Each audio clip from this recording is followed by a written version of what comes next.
Olá, meus amados em Cristo Jesus, graça e paz a todos. É uma honra, é um imenso prazer estar com todos vocês novamente. E vamos a mais um vídeo. Eu peço que você deixe o seu like, tá bom? Inscreva-se no canal e ative o sininho para você receber as notificações que o YouTube ele vai passar para vocês sobre os próximos vídeos que teremos em sequência. E nesse nosso trabalho que estamos realizando da graça do Senhor Jesus Cristo, eu sei que muitos até ficam, sem entender, talvez contraria a mente de alguns. Porém, eu peço a Deus que o Espírito Santo ilumine os pensamentos de todos vocês, certo? E eu peço que você abra o seu coração para receber essa palavra, para receber esse evangelho que tem impactado milhares de pessoas.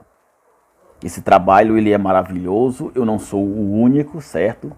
Eu quero dizer que existem muitos aí que estão fazendo o mesmo trabalho de trazer a graça de nosso Senhor Jesus Cristo para milhares de pessoas. E o mais interessante, meus amados, é que os que estão pregando essa graça maravilhosa saíram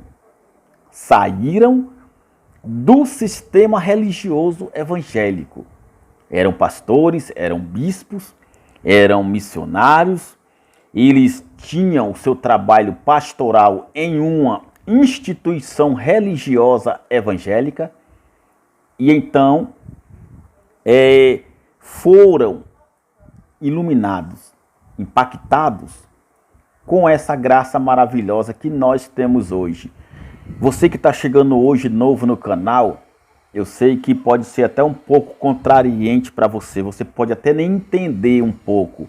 Talvez você se revolte, talvez você não aceite. Mas eu peço que você assista o vídeo até o final. Assista até o final para que você possa entender. Eu não sou pastor, não sou bispo, não sou missionário, eu sou alguém que recebeu essa revelação da graça do Senhor Jesus. E a minha missão é passar essa verdade, não é a minha verdade. É a verdade do Evangelho da Graça que já está há muitos anos, desde o início de tudo, na Bíblia. Não nasceu ontem essa verdade. Não foi criada por nós. Ninguém é dono da verdade. Eu peço que você examine, eu peço que você pesquise, você não fique só nas minhas palavras, não. Eu peço que você examine. Eu não estou aqui para te ensinar. Eu não estou aqui para te mostrar uma nova palavra, não. Eu estou aqui para lembrar você. Eu estou aqui para fazer você lembrar, para te acordar daquilo que você já tem. Eu estou fazendo você se inteirar, certo? Que essa verdade já está na tua vida. Eu não estou ensinando você. É uma coisa que você já tem. É uma coisa que você já sabe. Eu só estou lhe acordando para a verdade. Tá bom? Nós nos tornamos uma ameaça para muitos evangélicos. Essa é a verdade. O evangelho da graça de Cristo tem sido, na verdade, uma peste contagiosa que tem contagiado milhares de pessoas. Eu sei que você e eu, e como muitos dos que se libertaram hoje, também tinham essa ideia quando nós entramos numa instituição religiosa, chamada de igreja evangélica. Aí nós tínhamos isso em mente. Nós até achávamos que estávamos no caminho certo, estávamos na igreja certa, que ali era a casa de Deus e que ali era o lugar da salvação, onde nós estávamos na graça de Deus, só que não era verdade. Só que agora nós descobrimos que era tudo mentira. Falam de Jesus, pregam a graça em parte. Por quê? Porque vivem dividido. Evangélico vive dividido entre graça e lei. Evangélico, ele não segue o Senhor Jesus Cristo. Ele segue o pastor. Ele segue o que manda as leis do seu pastor. O pastor manda você orar 3 ou 4 vezes à noite, você ora. O pastor manda você jejuar 3 vezes por semana, você jejua. O pastor manda você dar o dízimo, você dá o dízimo. O pastor manda você ir para o monte, você vai para o monte. O pastor manda você se batizar nas águas, você se batiza nas águas. O pastor manda você fazer campanhas, você fazer isso, você dá o seu tudo, você ir para o altar. O pastor manda você entregar o que você tem no altar, você faz. Agora procura no Evangelho da Graça de Cristo. Eu convido você a pesquisar no Evangelho da Graça de nosso Senhor Jesus Cristo ressuscitado. Eu não estou falando do Jesus de Nazaré. Eu estou falando do Senhor Jesus Cristo ressuscitado. Jesus Cristo glorioso, que é o que vive hoje. Mais uma vez eu venho ressaltar para você, Jesus de Nazaré, o filho de Davi que viveu, que teve o seu ministério em Jerusalém, em Israel, esse está morto. Ele morreu. Não é hoje o Jesus de Nazaré. Quem ressuscitou não foi Jesus de Nazaré, em carne, não era aquele Jesus judeu que o povo judeu via. O povo judeu via Jesus de Nazaré. Por isso que as pessoas não acreditavam nele. Ele dizia, quem vê a mim, vê o Pai. Mas o povo não acreditava, que nem Filipe, que nem Tomé, que falou para ele, Senhor, mostra-nos o Pai. E ele disse, mas há tanto tempo estou convosco e não tendes me conhecido? Quem vê a mim, vê o Pai. Mas eles não acreditavam. Por quê? Porque eles viam com o rosto coberto pelo véu da lei de Moisés. Assim é a maioria dos evangélicos. A maioria dos evangélicos não vê o Senhor Jesus Cristo glorificado. Eles vê Jesus de Nazaré. Ele vê Jesus de Nazaré que se batizou em águas. Ele vê Jesus de Nazaré que entrou no templo em Jerusalém, que pagou o tributo, que ressuscitou Lázaro, que abriu os olhos do cego. Ele vê Jesus de Nazaré, que expulsava demônio. Ele vê Jesus de Nazaré que curava os paralíticos. Ele vê Jesus de Nazaré, que só pregava para os judeus, que viam cumprir a lei de Moisés. Eles não vê o Jesus glorificado, que é hoje, que nem eram os judeus. Quando os judeus olhavam para ele, diziam, esse aí é o filho de José com Maria, é o filho do carpinteiro. Não era assim que eles diziam? E hoje, quando um evangélico fala em nome de Jesus de Nazaré, Jesus de Nazaré está aqui. Jesus de Nazaré vai curar você como curou o paralítico. Jesus de Nazaré vai mudar a tua história, como mudou a história de Nicodemos, de Zaqueu, publicano. Jesus curou o paralítico, o cego de nascença. Jesus curou, então, aqueles leprosos e mandou ele pagar a oferta de Moisés. Ele vai curar você também. Ele está aqui no nosso meio. Jesus, filho de Davi, abençoa a tua serva. O homem da mão furada está passando em nosso meio. O homem de branco, quer dizer, eles veem Jesus de Nazaré, como via os judeus. O véu da lei de Moisés continua no rosto dos irmãos evangélicos, infelizmente. Por quê? Porque eles fazem tudo que Jesus de Nazaré mandou fazer. Mas Jesus de Nazaré não pregava para nós. Jesus de Nazaré não pregava para os gentios. Eu já mostrei isso em Mateus 15. Mateus capítulo 15 fala. Quando ele é então atraído pela mulher cananeia, que vinha gritando atrás dele. E ele vira para ela e diz, eu não fui enviado para vocês. Eu fui enviado para o povo de Israel. Eu não fui enviado senão as ovelhas perdidas da casa de Israel. Eu já falei isso em outro vídeo. Eu estou ressaltando de novo porque é algo polêmico. É uma coisa que os nossos irmãos evangélicos não entendem. E acham que eu estou blasfemando e acham que eu sou um falso profeta. Mas é a verdade. Leia a Bíblia. Eu não estou falando de mim, eu falo da Bíblia. Eu falo do Evangelho da Graça.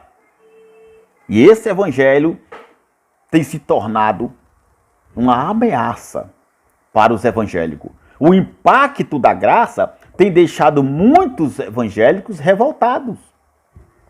Muitos não aceitam, como não aceitaram os judeus. Como Paulo, que foi abandonado pelos seus irmãos obreiros. Como Paulo, que foi odiado quando chegou no templo. Que não aceitaram o evangelho da graça de Cristo. Essa é a verdade.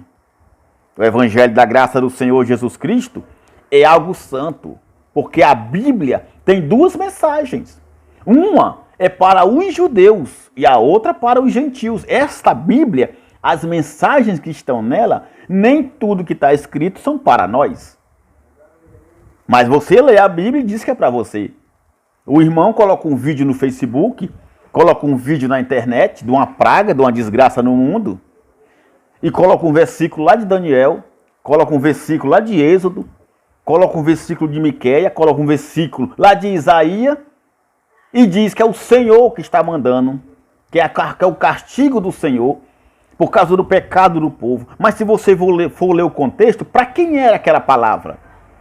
Aquela palavra não era para nós. Aquela palavra era para Israel. Eu já disse para você. Os livros proféticos de Isaías até Malaquias profetizavam contra o povo judeu. As profecias eram para Israel, sempre foi. Todo o juízo vindo à terra era para o povo judeu. A grande tribulação, o juízo final que Jesus de Nazaré estava anunciando no ano 30, era contra Jerusalém. Você sabe disso. Lucas 21:20 fala: quando virdes Jerusalém cercada de exército, sabereis que chegou a sua desolação. Eu já mostrei isso em outros vídeos. E isso é algo que evangélicos não aceitam. Está na Bíblia, mas não aceitam. Eles querem viver a lei de Moisés e estão vivendo. Não é graça. Se é graça, já não é lei. Mas se é lei, também não é graça. Ou você vive a graça do Senhor Jesus, ou então não vive. Porque hoje não existe mais a lei. Mesmo que as igrejas estejam praticando as obras da lei, estão praticando em vão. O seu dízimo que você dá na sua igreja, a sua campanha que você faz, o seu batismo nas águas, a sua unção de óleo de Israel, a sua consagração de dizimista, a sua vida no altar, a sua campanha de fogueira santa, candelabro, arca da aliança, tudo isso é em vão. Jesus Cristo, ele crucificou, ele aniquilou na cruz essas leis. E hoje, o povo cegamente, sem o conhecimento da graça, praticam essas obras enganosas. Por causa da reforma protestante de Martim Lutero, na Alemanha, veio à tona uma grande massa no mundo de religiões evangélicas, de todos os nomes, de todas as raças. E a maioria não pregam o evangelho da graça. Igreja que adota dízimo, igreja que tem a lei do sábado como dia do Senhor, não é graça. Não tem nada a ver com Cristo ressuscitado. Vive o Jesus de Nazaré. E todas as igrejas evangélicas que vivem adotando os milagres e as maravilhas de Jesus de Nazaré não são da graça. Não vivem a graça. Porque, na verdade, hoje vivemos a graça do Senhor Jesus. É preciso que você analise, entenda, procure saber. Nós somos hoje uma ameaça para os evangélicos. Na época de Paulo, o povo vivia dividido entre a lei e a graça. Somos, como também hoje tem, evangélicos vivendo dividido. Diz que é graça, mas tem Santa Ceia. Diz que é graça, mas tem dízimo. Diz que é graça, mas tem altar, mas tem campanha, mas tem jejum. E quando ouvem nós falando da graça, eles não aceitam. Eles não aceitam, como fizeram com Paulo. Como fizeram com Paulo. Quando eu falo que a salvação não é a da alma, não aceitam. Por que a salvação não é a da alma? Porque o homem foi feito alma vivente desde o início da criação. Assim fez Deus Adão.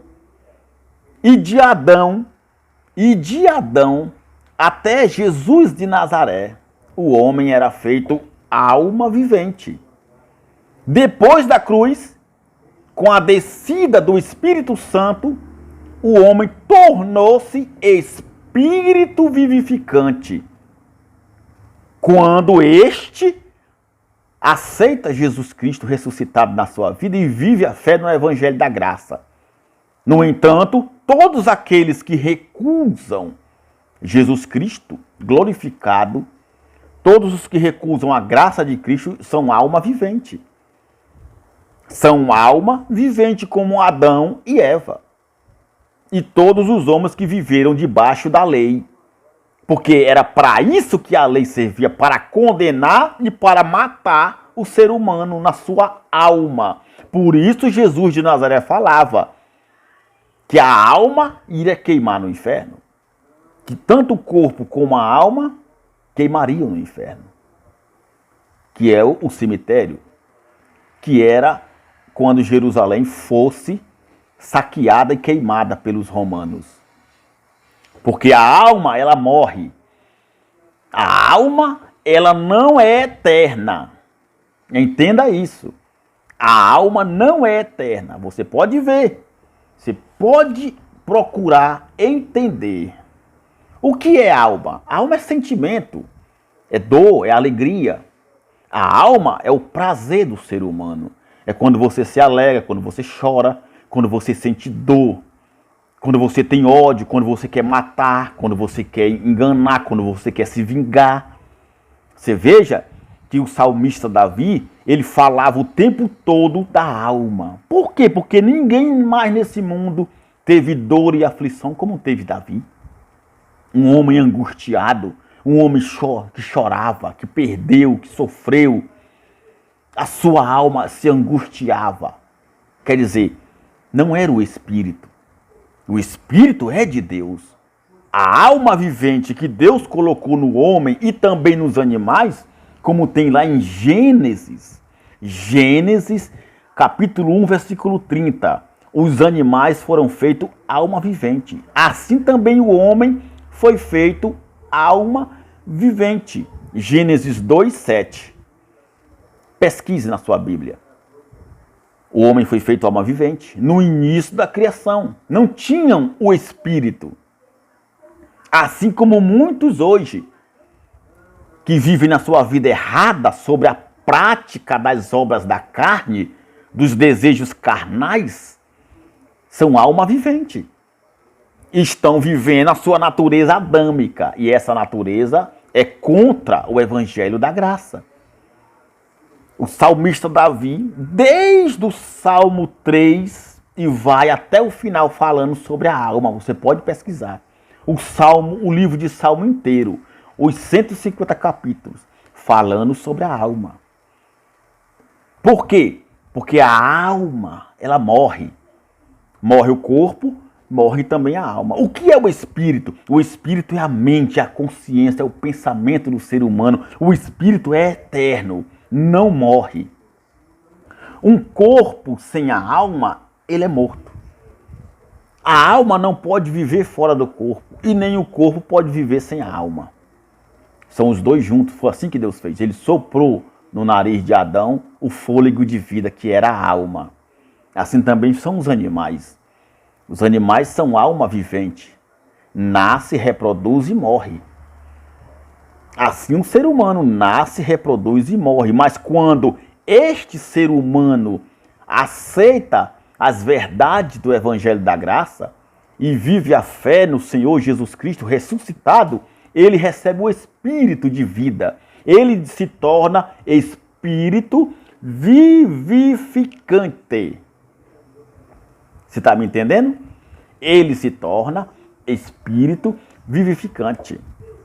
Os evangélicos criaram essa ideia, essa doutrina, que tem que ganhar alma. Irmão, temos que ganhar alma. Quem ganha alma é sábio. Salomão falou.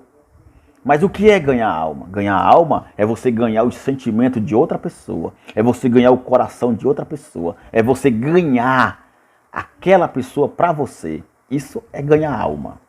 Por isso que Salomão falou isso, que ele ganhou várias mulheres. Ele teve 700 concubinas. E se você quiser saber mais sobre isso, da alma e do espírito, tem um vídeo que eu postei aí. Procure no YouTube. Ele explica sobre alma vivente e espírito vivificante. A diferença. A diferença. Porque o que é a alma? A alma é o sentimento. O espírito é eterno, não morre. A alma morre. Ela reside em nosso corpo enquanto estamos vivos. Quando morremos, a alma deixa de existir. Você entendeu? A alma deixa de... Porque a alma não pode andar sem um corpo. Morre o corpo, morre também a alma. Essa é a verdade, meu amado. Entendeu? Então, eu tô relatando isso para você entender. Que a nossa salvação não é da alma. É o espírito. O corpo morre e o espírito volta para Deus. Porque todo corpo tem um espírito que já é de Deus. Já é de Deus. Agora, muitos vão morrer e não viverão com Cristo. Todos aqueles que não aceitam o evangelho da graça de nosso Senhor Jesus Cristo. Eu quero dizer para você que em Atos capítulo 21. Acompanhe comigo. O relato de Paulo. O que é o evangelho da graça? O que o evangelho da graça ele causa nas pessoas? Uma revolta. Principalmente quem é do sistema religioso evangélico. Não aceita. O povo é acostumado a praticar a obra da lei. O povo gosta de fazer. O povo gosta de estar fazendo o que os homens mandam. O evangelho da graça não manda você fazer nada. O evangelho da graça você tem que crer e obedecer. E viver de acordo com a vontade de nosso Senhor. E isso para eles não funciona. Por quê? Porque o ser humano gosta disso. O ser humano desde o início da criação que gosta de criar coisas. De fazer coisas. Muita gente acha que se não fizer não vale. Mas não é assim no evangelho da graça. É tanto que Tiago, se você ler a epístola de Tiago, que falava para os judeus, Tiago, ele não pregou para nós. Tiago era um apóstolo da circuncisão. Você pode ver logo no início da carta de Tiago. Tiago, servo de Jesus Cristo, dizendo que ele foi enviado para as 12 tribos que estavam dispersas. Você pode ver no primeiro capítulo de Tiago, não é para nós, ele não está pregando para nós. Respeite a Bíblia, respeite o tempo, a data, para quem foi escrito, com quem está falando. É por isso que vocês são enganados. Porque os pastores pegam um versículo solto, como tem lá em Joel, se eu não me engano, no capítulo 2 de Joel, que fala que no vale de Jeosafá se reuniriam o povo. Um povo que era um povo agricultor, que não tinha costume de guerra. Que não tinha costume de guerrear, de matar ninguém. Mas o que foi que se fizeram? Um exército. E foram para o vale, para defender suas terras, para defender seus direitos. Naquela época das guerras do povo judeu. Era uma mensagem para o povo judeu. E Deus falou, diga o fraco, eu sou forte. O povo pegou suas enxadas, suas foices, suas ferramentas de trabalho e transformou em armas. E hoje, os pastores evangélicos pegam esse versículo e querem que as pessoas de hoje façam isso erradamente. Eles ficam futurizando a Bíblia. A Bíblia, meu amado, a maioria dela são histórias. A maioria das coisas que está na Bíblia, principalmente do livro de João, O livro histórico de Jesus de Nazaré, de João, voltando para Gênesis, não tem nada a ver conosco. Não tem nada a ver com o povo de hoje. São histórias. São histórias para nós relembrarmos, para nós examinarmos, para nós vermos a eficácia do poder de Deus. O quanto o povo rebelde sofreu. O Velho Testamento fala exclusivamente de um povo hebreu que sempre foi rebelde ao Deus Altíssimo, Criador dos céus e da terra. E esse Deus, sabendo que não poderia dominar esse povo, que era um povo rebelde, criou várias leis, e a lei que foi criada só se via de morte e condenação, não salvava, não justificava e não abençoava ninguém. A lei de Moisés, os mandamentos da lei, como os dízimos, batismo nas águas, como as campanhas, como os sacrifícios nos altares, os votos, nunca justificou ninguém. Eram repetidos ano após ano e nunca justificou ninguém. Assim, a maioria dos evangélicos nos seus alçapões, chamados de igreja, que a igreja somos nós, ali é templo, ali é paredes, feita por pedreiro. Deus não habita ali. Atos 17, 24, porque o Deus criador dos céus e da terra não habita em templo feito por mãos humanas. Ele não está nesse templo de Salomão que fizeram lá em São Paulo. É mentira. Ele não está nesses templos luxuosos, desses cães gulosos que arrancam o dinheiro do povo. É mentira. Deus, o nosso Senhor, habita em nós. Ele habita em você. Você é o templo do Espírito Santo. Nós somos o santuário de Deus hoje. Ele habita num santuário celeste, celestial, eterno que somos nós. Não é desse santuário que o homem criou. Na lei de Moisés, ele habitava naquele santuário.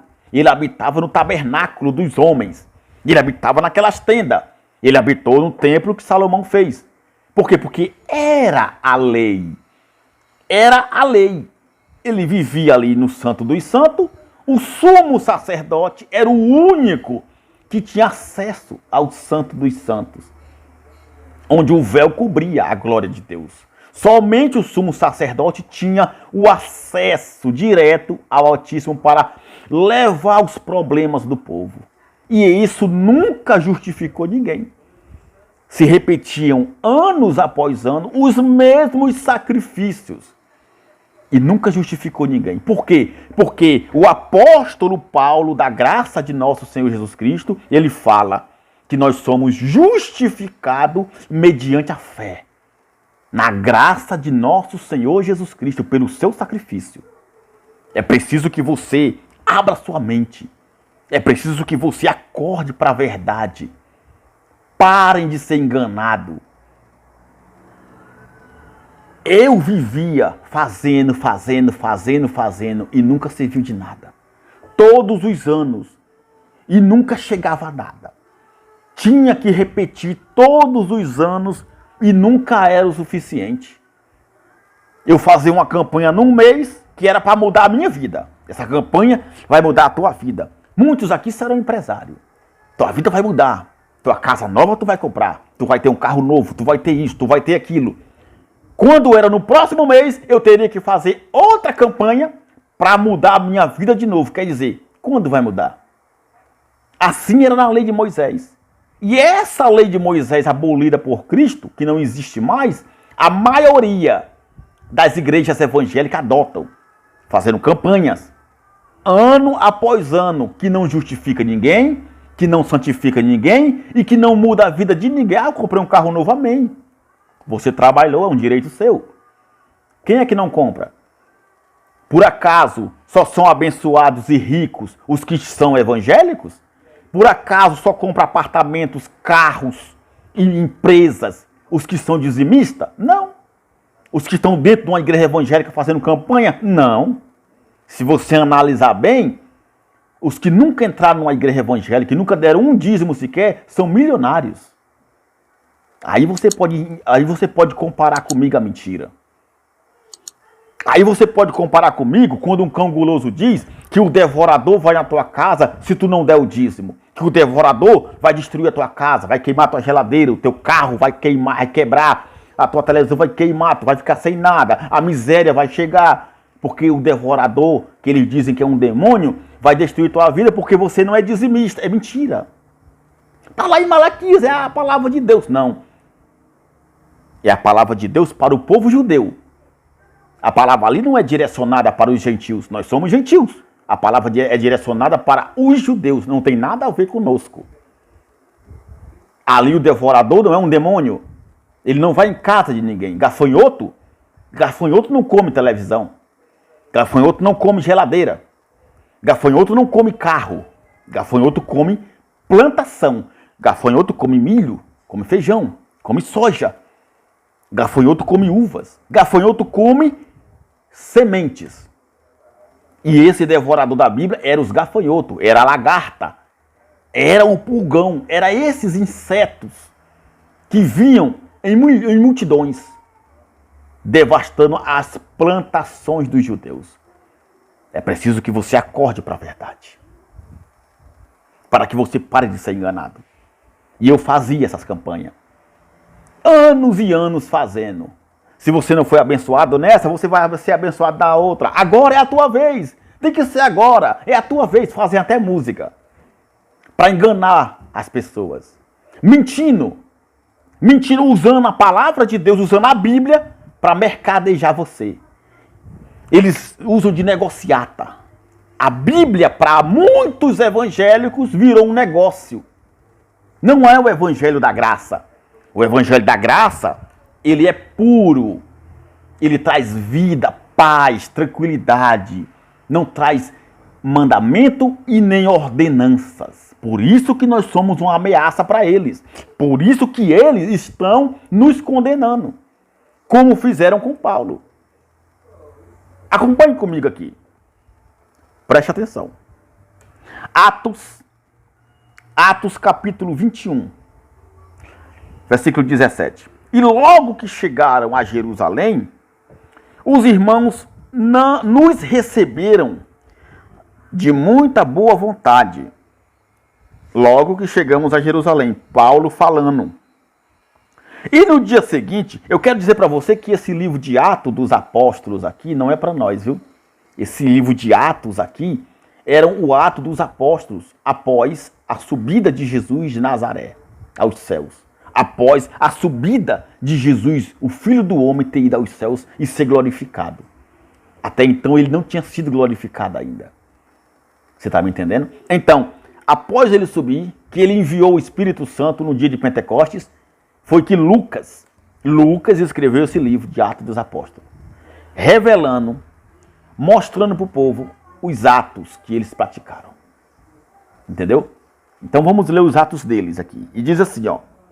E no dia seguinte, Paulo entrou conosco em casa de Tiago. E todos os anciãos vieram ali. Entendeu? E havendo-os saudado, contou-lhes por miúdo o que por seu ministério Deus fizera aos gentios. E ouvindo-os eles, glorificaram ao Senhor e disseram-lhe, bem vês, irmãos, quantos milhares de judeus há que creem, e todos são zeladores da lei. Olha só. Você veja que muitos judeus creram nas palavras de Paulo, Tiago, João e Pedro. Porém, eles eram o quê? Eles eram zeladores da lei de Moisés. Eles adotavam os sacrifícios da lei. Eles praticavam os mandamentos da lei, porque era assim que viviam os judeus. É como os evangélicos hoje.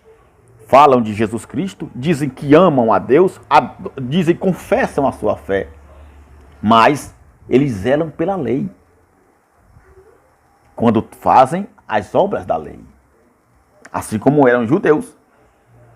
E já acerca de ti foram informados de que ensinas todos os judeus que estão entre os gentios a apartarem-se de Moisés. Olha só. Dizendo que não devem circuncidar seus filhos e nem andar segundo o costume da lei, Assim que Paulo chega, o que é que Tiago e os irmãos falam? Olha, Paulo, sabemos que nós somos judeus, ouvimos esse evangelho e somos zeladores da lei.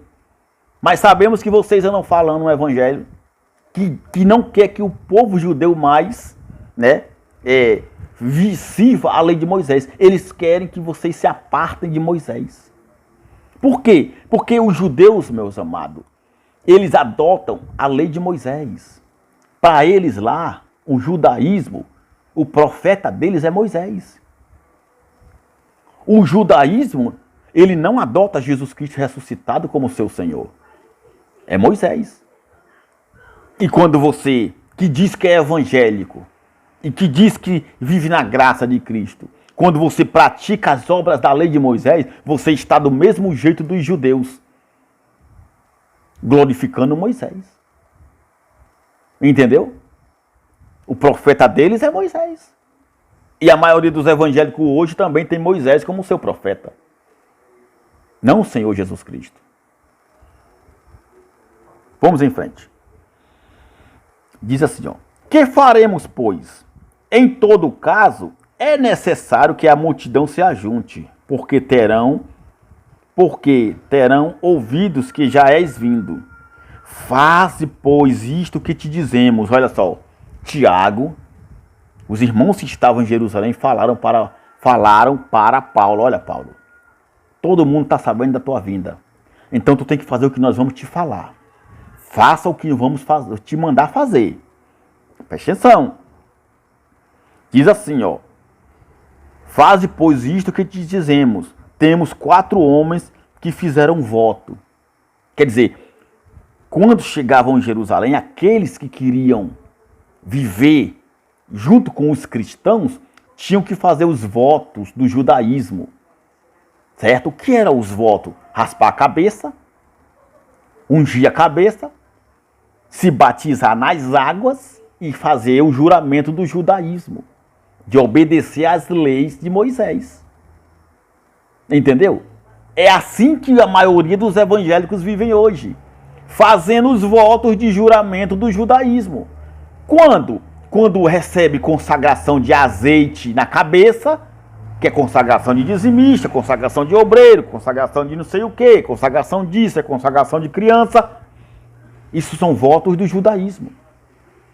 Quando dão o dízimo, quando se batizam nas águas, quando usam quipá, túnicas, quando carregam a arca da aliança, quando sobem em altar, estão fazendo os votos do judaísmo, estão sendo contra o evangelho da graça. Não tem nada a ver com a graça. Você está me entendendo? É isso que você tem que entender. Olha só, 4 homens que fizeram voto. Toma estes contigo e santifica-te com eles. E faze por eles os gastos para que rapem a tua cabeça. E todos ficarão sabendo que nada há daquilo de que foram informados acerca de ti.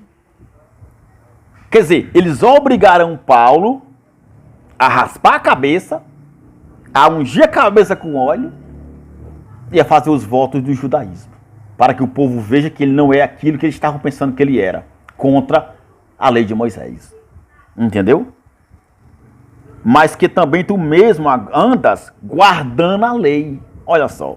Todavia, quanto aos que creem dos gentios, já nós havemos escrito e achado por bem que nada disto observem, mas que só se guardem do que se sacrifica aos ídolos, e do sangue, e do sufocado, e da fornicação. Então Paulo, tomando consigo aqueles homens, entrou no dia seguinte no templo, já santificado com eles, anunciando serem já cumpridos os dias da purificação, e ficou ali até se oferecer por cada um deles a oferta. Eles faziam várias oferendas para se tornar um praticante da lei. Você está entendendo? Era assim que viviam os judeus. Era assim que viviam os judeus. Porque a lei de Moisés ainda vigorava aqui. O templo ainda estava de pé. Os pactos se cruzavam. Lei e graça. É o que vive hoje a maioria dos evangélicos. Dividido. A maioria está dividido. Entendeu? Diz que é graça, mas tem todas as obrigações da lei. Então não é graça. Assim eram os judeus na época. Aqui no versículo 27 vai dizer assim, ó.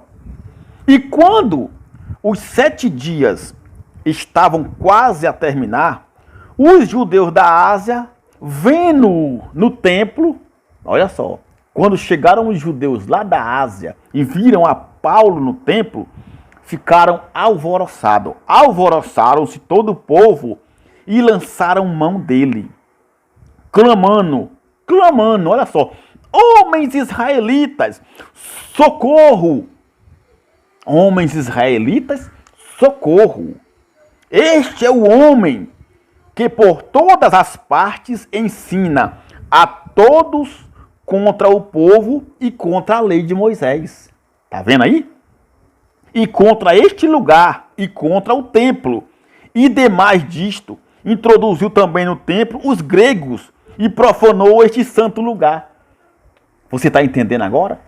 Quando os judeus viram Paulo, pediu socorro. Socorro, irmãos israelitas. Este aqui é o homem, ó, que está pregando contra nós. Que prega contra o evangelho, que prega contra as leis de Moisés. Que prega contra o templo. Que coloca no templo os profanos como os gentios. Assim é nós hoje para os evangélicos. Quando ouvem nós falar, eles pedem socorro. A peste chegou. Você está me entendendo? Foi assim que fizeram com Paulo. Entendeu?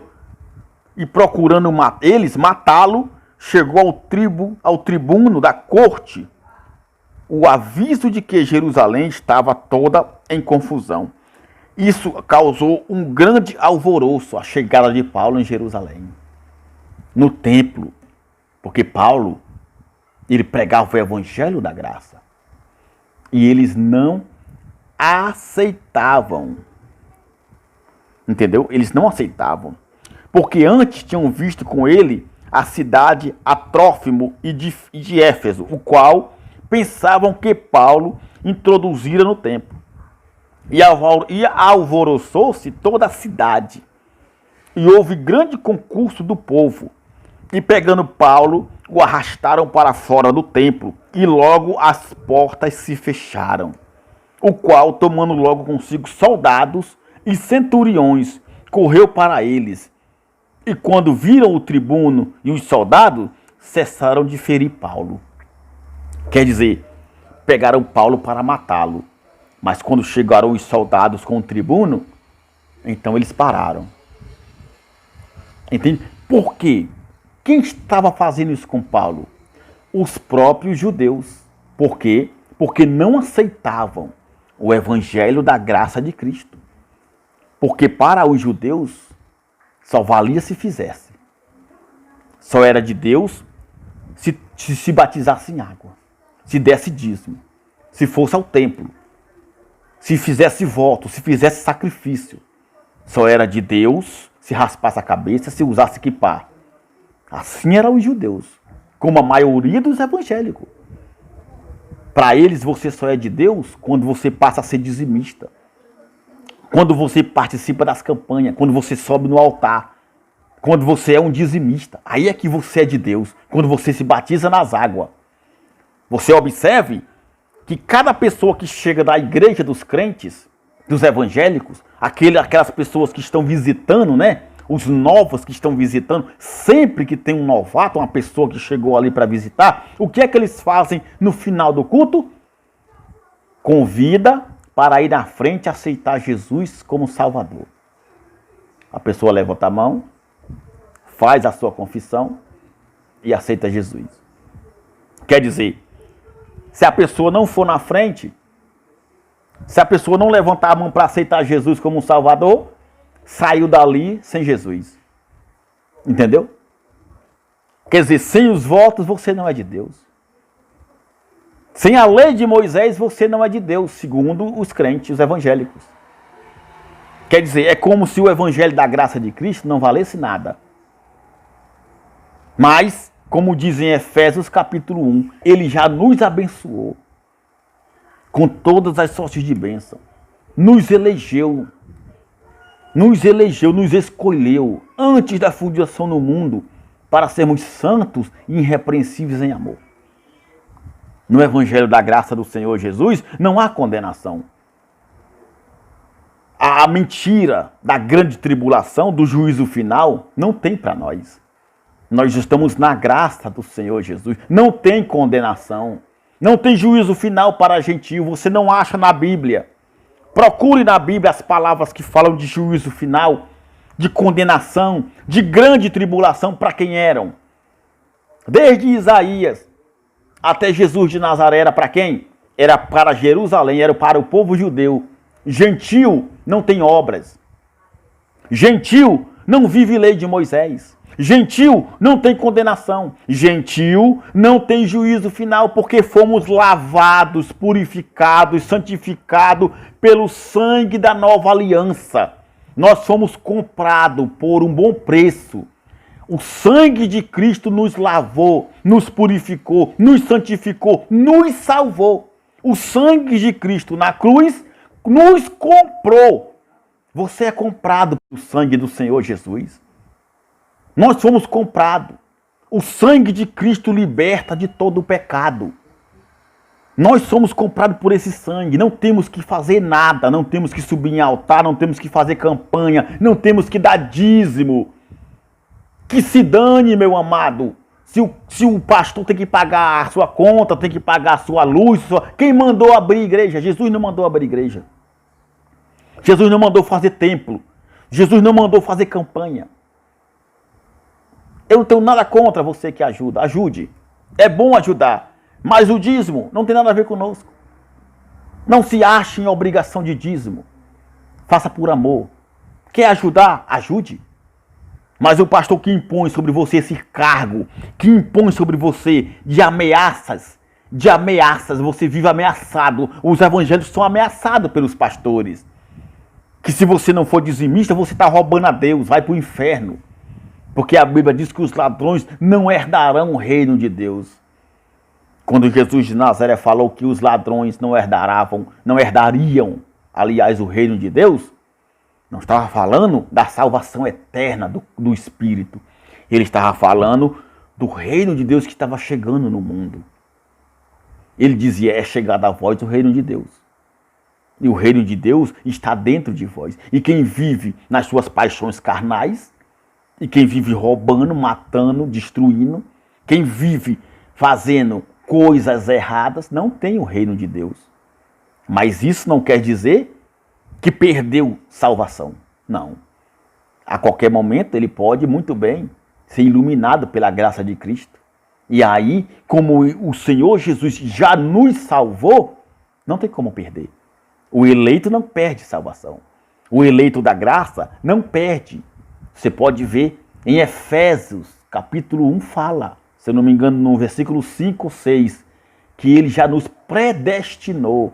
Nós já somos predestinados, quer dizer, nós já fomos preparados de antemão para a salvação eterna. Essa é a predestinação de Deus. Está escrito na sua palavra, no Evangelho da Graça. Então, meu amado, Paulo aqui estava sofrendo essas ameaças. Paulo estava sendo tratado como uma peste, como diz aqui em Atos, capítulo 24. Fala assim, ó. Temos achado, olha só, Atos 24, capítulo 24, versículo 5. Ó. Temos achado que este homem é uma peste e promotor de sedições entre todos os judeus, por todo o mundo, e o principal defensor da seita dos nazarenos. Porque naquela época os cristãos eram chamados de seita. Seitas de quem? Seitas de Nazaré. Seitas de Jesus de Nazaré. Eram chamados de seitas do Nazareno. Porque era assim que era conhecido O Jesus judeu naquela época era conhecido como Jesus de Nazaré, que não existe mais, que morreu na cruz. Aquele corpo, aquele homem, com aquela imagem que tinha antigamente, que hoje as religiões adotam nas suas casas, como crucifixo, nas suas paredes, eu não tenho nada contra, porém eu quero dizer que isso é um engano. Isso é uma mentira, isso não serve de nada. Infelizmente é só um ídolo, é uma imagem que não serve de nada, é mentira. Aquele dali não é Jesus Cristo, nosso Senhor hoje ressuscitado. Aquele dali não existe, aquele dali nunca existiu. É uma mentira, um engano da religião, que a religião católica criou e as maiores religiões adotaram. Jesus de Nazaré, filho de Maria, tem vivido até hoje como se fosse Deus na vida de muitos evangélicos. E a verdade é que o nosso Senhor Jesus Cristo hoje é o ressuscitado, é o Jesus da glória. Não é mais isso. Então, temos achado que este homem é uma peste. O evangelho da graça de Cristo é uma peste que contagia. Contagiou você, contagiou a mim. Mas quando esta peste contagiou você, quando esta peste me contagiou, eu fui liberto. E esta peste está contagiando a todos. Antes, você era amado. Você era amado pelo seu pastor, pelos seus irmãos. Quando você saiu do meio deles, você se tornou um demônio. Odiado. Você é odiado por eles. Essa é a verdade. Já não existe mais aquele prazer de chamá-lo de guerreiro, né? Você era o guerreiro, irmão, guerreiro do Senhor, o vaso do Senhor, o varão de guerra, soldado de Cristo. Saiu do meio deles, virou um demônio. Quer dizer, você só era de Deus quando estava com eles. Você só tinha o Espírito Santo quando estava dentro das igrejas deles. Você só era de Deus quando fazia o que eles mandavam. Não é o evangelho da graça. Entendeu? O apóstolo Paulo foi abandonado pelos seus obreiros. Por quê? Por causa do evangelho da graça. O evangelho da graça fez com que Paulo fosse abandonado. Entendeu? Paulo abandonado pelos seus obreiros, pelos seus irmãos, que não suportavam o evangelho da graça, ficou sozinho e pediu auxílio a Timóteo. Você pode acompanhar comigo isso lá em 2 de Timóteo, capítulo 4. Fala assim, ó. Conjuro-te, pois, diante de Deus e do Senhor Jesus Cristo, que há de julgar os vivos e os mortos, na sua vida e no seu reino. Ele diz assim, ó. Que pregues a palavra. Paulo falando para Timóteo. Instes a tempo e fora de tempo. Corrijas, repreendas, exortes com toda a longanimidade e doutrina, porque virá tempo, Paulo falando para Timóteo, porque virá tempo em que não suportarão a sã doutrina, e esse tempo tem chegado, e até os dias de hoje, a maioria dos cães gulosos, dos líderes religiosos evangélicos, não suportam a sã doutrina. Por quê? Porque o evangelho da graça de Cristo não barganha com Deus. Não dá suporte para a ganância. O evangelho da graça de Cristo é puro. Ele é santo, é a sã doutrina. Não tem cobrança. Não tem tomar lá da cá. Você tem que fazer primeiro. Se você não fizer a sua parte, Deus não fará dele. É mentira. Onde é que está escrito isso? Não tem isso na Bíblia. Não, mas é porque você tem que cobrar de Deus. Cobrar de Deus? Onde é que está escrito isso, meu amado? Que você tem que cobrar de Deus. Cobrar o quê? O que você vai cobrar de Deus? Você deu alguma coisa a Ele para cobrar dele? Ele nos deu tudo. Ele nos comprou com seu sangue. Aí como é que você compra uma coisa e essa coisa que você comprou vai cobrar de você? Você me comprou e quer que eu pague. Como é que você compra um carro e quer que o carro pague a gasolina? Responda para mim. Você compra uma televisão e quer que a televisão pague a conta da luz. Como? Se você que comprou, é você que vai pagar. Como ele pagou por nós. Ele nos comprou com seu sangue, ele não cobra nada de nós. Nós não temos que cobrar nada dele. Você quer ver uma coisa? Jó capítulo 41. Acompanhe comigo, o livro de Jó. Jó, antes de Salmos. Jó capítulo 41. Veja o que está escrito. Ah, mas Jó não é Novo Testamento. Jó não é evangelho, exatamente. Jó não é evangelho, Jó não é Novo Testamento, mas é um exemplo de uma palavra verdadeira que o Altíssimo falou para Jó. E isso nós podemos tirar para os dias de hoje. Ó. Jó capítulo 41, versículo 11. Deus fala assim: quem primeiro me deu? Deus falando, quem foi que me deu primeiro? Quem primeiro me deu para que eu tenha que retribuí-lo? Tá vendo só aqui? Quem foi que me deu primeiro, Jó? Para que eu possa devolvê-lo? Ninguém me deu nada. Pois o que está debaixo de todo o céu é meu. Está vendo aqui? O que está debaixo de todo o céu é meu. Está aqui, Jó 41, capítulo 41, versículo 11. Quem primeiro me deu para que eu possa retribuir? Porque tudo que está debaixo do céu é meu. Meu amado, tudo que está sobre esta terra, riquezas, ouro, prata, casas, apartamento, carro, água, terra, animais, tudo, a tua vida, a tua casa, o teu marido, os teus filhos, o teu sustento, o teu carro, tudo que você tem é de Deus. Para que ele vai te pedir? Responda para mim. Para que ele vai pedir o que já é dele? É dele. Ele te deu. Ele não tem que pedir mais nada. Você não tem que cobrar, porque você não deu nada a ele. Já foi ele que te deu. É ele quem te dá todo dia a vida, a força, a fé, a esperança para viver, para dar o sustento da tua família. E como é que você tem que cobrar de Deus? Isso se chama o quê? Barganha. Isso é doutrina de homens que os cães gulosos criam para disfarçar a sua mentira. E você cegamente, sem conhecer o evangelho da graça, vive fazendo o que eles mandam. O Senhor tem que me abençoar. Se essa palavra for verdadeira, tem que acontecer na minha vida. Se não acontecer, essa palavra é mentirosa. Ora bolas. Ou Deus é ou não é. Ou ele faz ou ele não faz. Ou ele deixa de ser Deus. Onde é que está escrito isso, meu amado? Quando você vê uma pessoa dessa, uma criatura falar isso, é na verdade um grande blasfemador do evangelho da graça de Cristo. É um anticristo puro, que não aceita a graça do Senhor Jesus. Se Deus fizer, ele é Deus. Se ele não fizer, porque ele não é Deus. Ou ele faz ou não faz, ou ele é ou não é.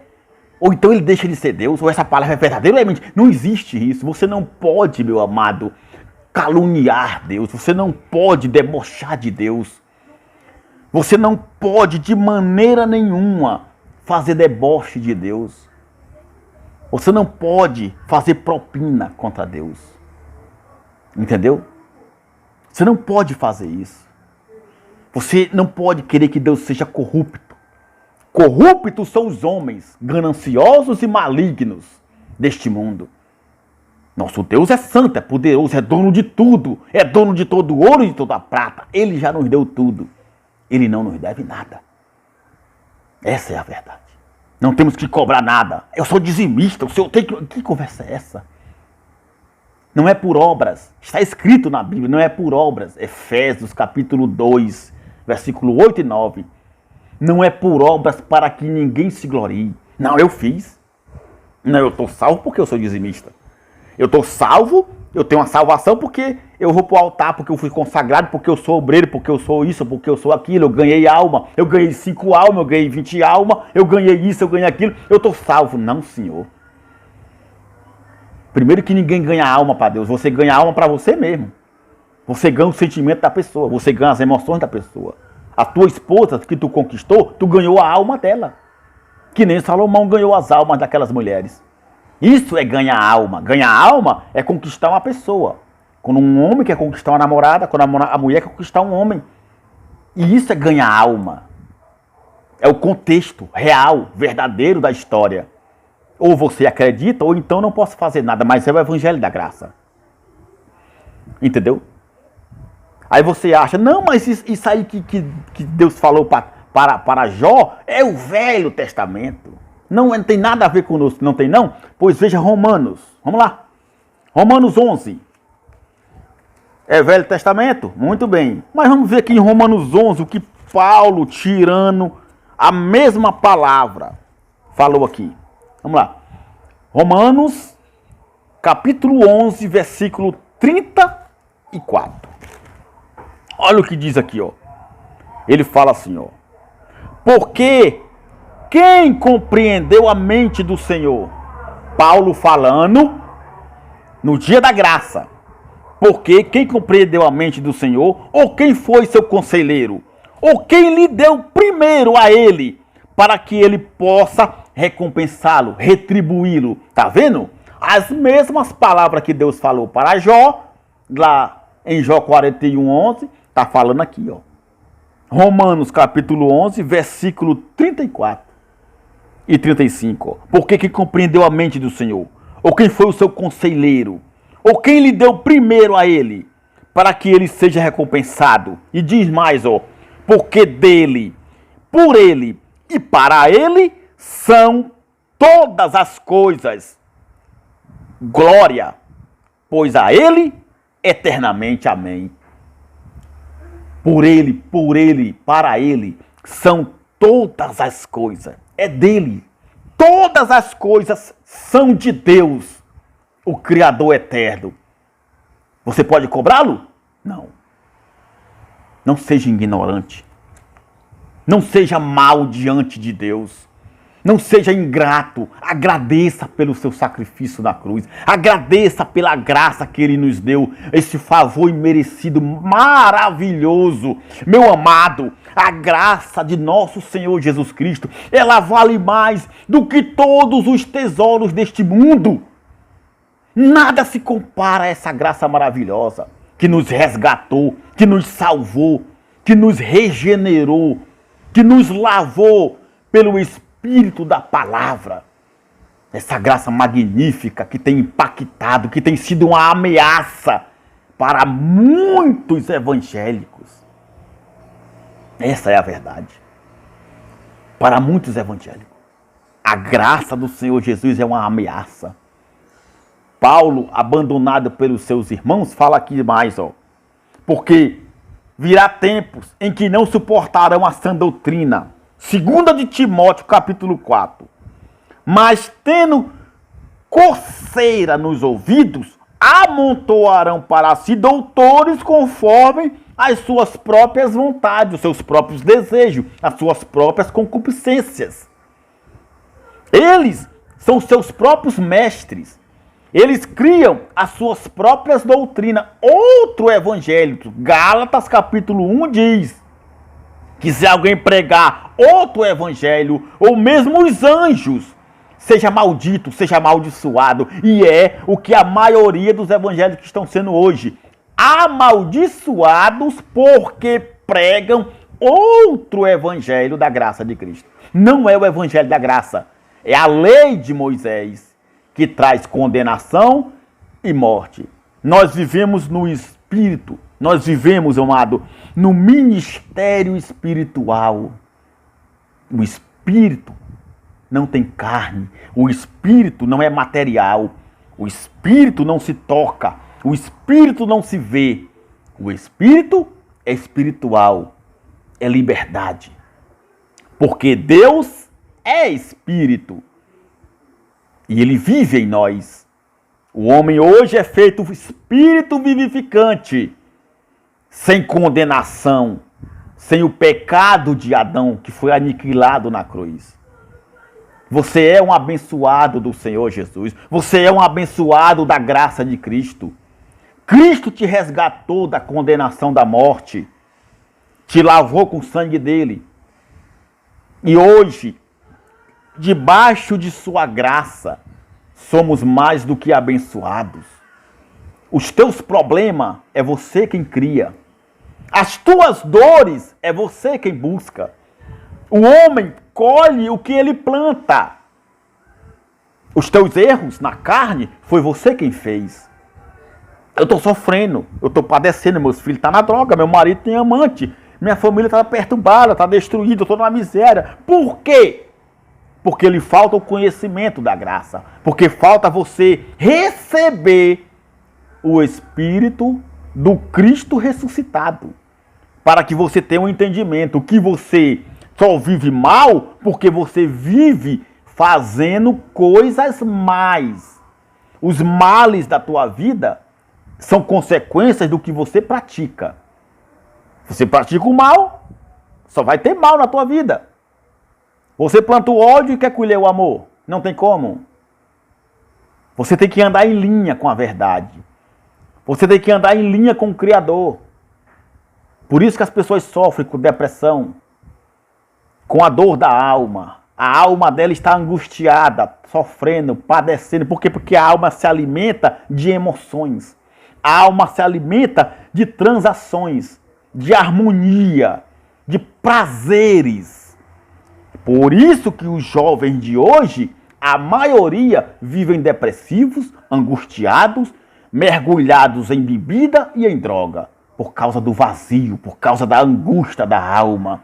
Que só se sente bem quando está no meio de uma festa, quando está no meio dos amigos, de uma bebedeira, quando está no meio das drogas. Eu era assim também. A minha vida era um vazio. A dor me acompanhava. Meus amigos, meus parceiros eram a dor, a solidão e o sofrimento. Tudo isso me trouxe males. Por quê? Porque eu não tinha o Espírito da graça. E eu vivia pela minha alma. E quando o ser humano vive pela sua alma, ele sofre. Ele não aceita o Evangelho de Cristo, então a alma dele, em linha com a sua carne, vai colher males. Você passa a ver coisas que não existem. Sua mente trabalha contra o seu ânimo. A sua mente trabalha contra o Criador, a ponto de ficar engessado os teus pensamentos. E a tua alma sofrendo dentro do teu corpo não encontra prazer para viver. E muitos cometem suicídio. Tiram suas próprias vidas. Por quê? Porque não aceitam o Evangelho da graça. Porque querem prazer. Até chegar a um ponto de não terem mais satisfação nenhuma. Acorda para a verdade. Deixa Cristo iluminar a tua vida. Deixa Jesus Cristo ressuscitado entrar em você, fazer morada. Ele vive em você, Ele vive em nós. Ele só quer que você o adore. Creia nele. Pare de praticar as obras da carne. Teus prazeres não te levarão a lugar nenhum. Os prazeres da carne, as emoções da alma, só levam o homem à perdição. O final é morte. Mas com Cristo Jesus, somos vencedores. Esse é o Evangelho da Graça, que tem libertado, que tem mudado a vida de muita gente. E diz mais aqui, ó. E desviarão os ouvidos da verdade, voltando às fábulas. Mas tu, se sóbrio em tudo, sofre as aflições, faz a obra de um evangelista, cumpre o teu ministério, porque eu já estou sendo oferecido por aspersão de sacrifício. E o meu tempo da minha partida está próximo, Paulo falando. Combati o bom combate, acabei a carreira, eu guardei minha fé. Estou bem com Cristo. Desde agora, a coroa da justiça me está guardada, a qual o Senhor, justo juiz, me dará naquele dia. E não somente a mim, mas também a todos os que amarem a sua vinda. Procura vir ter comigo depressa, Timóteo. Paulo falando. Porque Demas me desamparou. Olha só, Paulo falando aqui que os seus obreiros o desampararam. Ele foi abandonado. Olha só. Porque Demas me desamparou, amando o presente século, e foi para a Tessalônica. Crescente foi para a Galácia, e Tito para a Dalmácia. Só Lucas está comigo. Toma Marcos e traze-o contigo, porque me é muito útil para o ministério. Também enviei Tíquico a Éfeso. Quando vieres, traze a capa que deixei em Troade, em casa de Carpo. e os livros, principalmente os pergaminhos. Alexandre, o latoeiro, causou-me muitos males. O Senhor lhe pague segundo suas obras. Tu, guarda-te também dele, porque resistiu muito às nossas palavras. Ninguém me assistiu na minha primeira defesa, antes todos me desampararam. Que isto lhes não seja imputado. Entendeu? Não resistiram às nossas palavras. Quer dizer, os obreiros que acompanhavam Paulo não aceitavam mais o evangelho da graça. Por quê? Porque eles viviam divididos entre graça e lei. E não aceitando o evangelho da graça, o abandonaram. Foram-se para viver suas próprias paixões, seus desejos. E Paulo sozinho pediu socorro a Timóteo. Assim tem sido muitos hoje. Nós fomos abandonados por causa do evangelho da graça. Não nos aceitam, nos criticam. Até os nossos familiares ficam contra nós. Mas nós estamos falando a verdade. Porque não aceitaram o evangelho da graça. Entendeu? Porque não aceitaram o evangelho da graça, como diz em Atos 18. Atos 18 fala sobre isso. Vamos ver aqui. Atos 18 fala sobre isso. Vamos lá. Atos 18, 8, 9 e 10. O que disse o Senhor para Paulo em uma visão? Paulo, angustiado, disse o Senhor em visão de noite a Paulo: não temas, mas fala e não te cales. Olha só. Porque eu sou contigo e ninguém lançará a mão de ti para te fazer mal, pois tenho muito povo nesta cidade. Paulo angustiado, Paulo desanimado, Deus chega para ele, o Senhor Jesus Cristo chega para ele em visão e lhe dá ânimo, dizendo: não temas, eu sou contigo. Pode falar, não se cale, ninguém vai te fazer mal porque eu não vou deixar. Muita gente nessa cidade precisa acordar, precisa ser liberto, como muitos nesse país, como muitos evangélicos estão presos, escravos do sistema religioso, precisam ouvir essas verdades. Eu não me calarei. Você que foi contagiado por essa peste, que Paulo foi chamado de peste aqui em Atos 24 pelos judeus. Porque este homem é uma peste e nós somos uma peste. Essa peste me contagiou, essa peste contagiou você. O evangelho da graça, não queremos remédio, não queremos cura, não queremos vacina, queremos viver essa peste. Eu vou morrer com essa peste, eu vou com essa peste até o fim. E todos serão contagiados por essa peste chamado evangelho da graça de Cristo, que Paulo pregava. Você que foi contagiado por essa peste, fala, não se cale, não tenha medo, Cristo é contigo. O Senhor Jesus Cristo está conosco nessa batalha da fé. E seremos mais do que vencedores. Eu não vou me calar. Já recebi muitas ameaças da família, de amigos, eu já recebi muitas. E eu não vou me calar. Eu vou continuar denunciando, eu vou continuar trazendo a verdade. Os evangélicos dizem que tem que fazer obras para ser de Deus. Que a obra de Deus é fazer campanha, é dízimo, é voto, é ir para o altar, é fogueira santa, é ganhar alma. Isso é a obra de Deus. Você tem que dar a tua vida pela obra de Deus. É mentira. Vou mostrar para você o que é a obra de Deus. Obra de Deus é o que, João? Livro histórico de João, que falava sobre Jesus de Nazaré. Acompanhe comigo. O livro histórico de João, no capítulo 6. Ele vai dizer o quê? Livro histórico de João, capítulo 6, versículo 29. Os judeus, certo? Os fariseus, no 28, fala assim, ó. Disseram-lhe, pois, que faremos para executarmos as obras de Deus? Os evangélicos dizem que a obra de Deus é o quê? Que fazer a obra de Deus é dar dízimo, é fazer campanha, é dar oferta, é fazer votos, é ir para o altar, é fazer fogueira santa, é ganhar alma, é sair nas ruas, é fazer isso. Não, isso não é a obra de Deus. O que é a obra de Deus? Jesus de Nazaré falou, ó, o que nós faremos? Perguntando para ele os judeus, para executar as obras de Deus. Jesus respondeu e disse-lhes, a obra de Deus é esta, que creiais naquele que ele enviou. Essa é a obra de Deus, é você crer em Jesus Cristo ressuscitado e obedecer o seu evangelho. Está vendo o que é a obra de Deus? Aqui ele não diz, a obra de Deus é você fazer a campanha. A obra de Deus é você dar o dízimo. A obra de Deus é fazer jejum. A obra de Deus é ir para o altar. A obra de Deus é batizar isso. A obra de Deus é ganhar alma. Não. A obra de Deus aqui é que você tem que crer. É que creiais naquele que Deus enviou.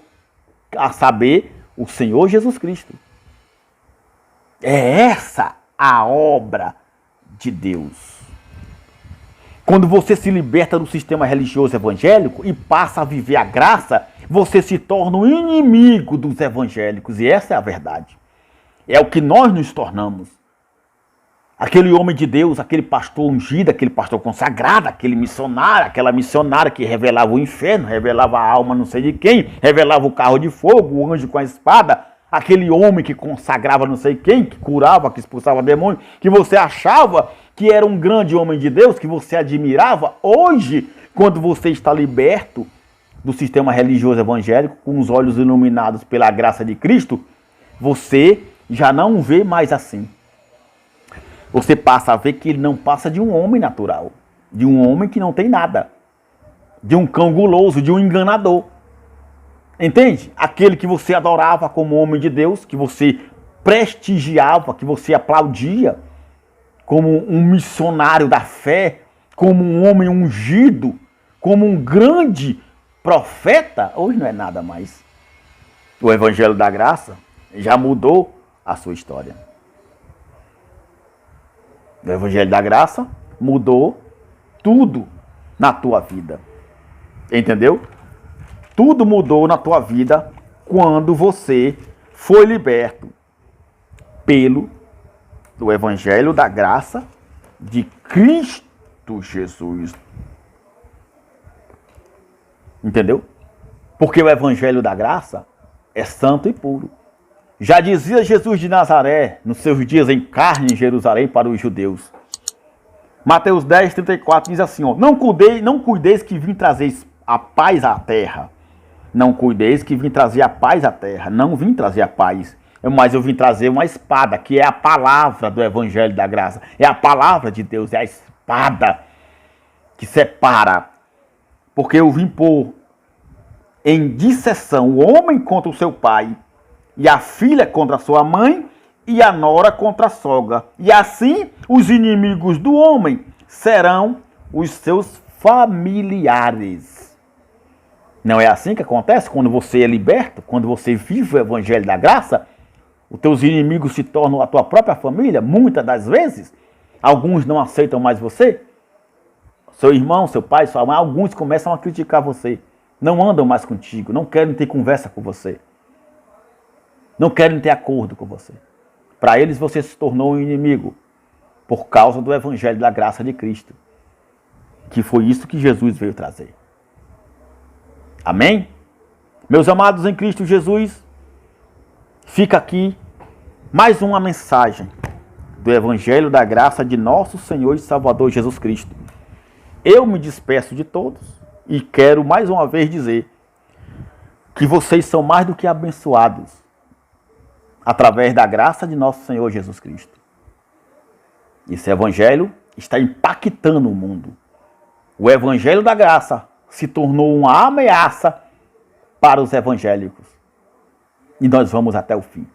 E muitos estão aí se libertando, estão pregando o Evangelho da Graça, estão saindo do sistema da lei e vivendo a fé no Senhor Jesus Cristo ressuscitado. Eu agradeço a todos. Graça e paz a todos vocês. E fiquem todos com a paz de nosso Senhor Jesus Cristo. Muito obrigado.